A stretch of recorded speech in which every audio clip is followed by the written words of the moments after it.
If you're struggling with overdrinking and you're thinking about joining Annie Grace's or James Swanwick's or any other sobriety program, there's something you need to know. If you don't intend to be sober for the rest of your life, those programs are setting you up for failure. Because alcohol is no more the problem for people that drink too much than razors are the problem for people who cut themselves. And anybody who joins a sobriety program is doing so because they believe that they can't actually trust themselves when they drink. Sobriety programs do not teach you how to heal your shame. They just teach you how to avoid it. And that shame will be waiting to bite you in the ass if you ever have another drink. I started my program as a sober coach. I could convince about anybody to start drinking the alcohol-free Kool-Aid. I taught people how to identify as a non-drinker because alcohol is a poison. But then I got real. I started listening. Most of my clients were not completely abstinent. And if they were, they didn't want to stay that way. And they needed a safe space where they could talk about their wins and their setbacks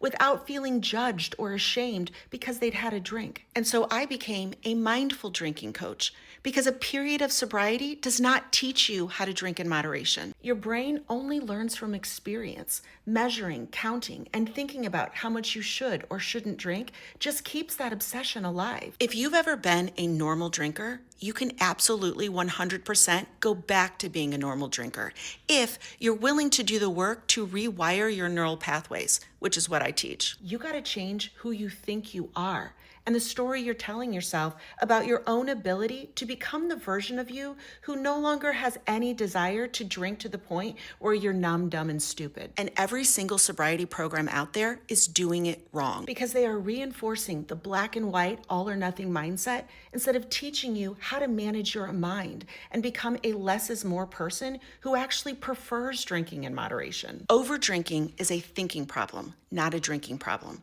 And science shows the fastest way to change your mind is to join a group of like-minded people who are working towards the same goals. In my program, we're solving the root cause of the issue.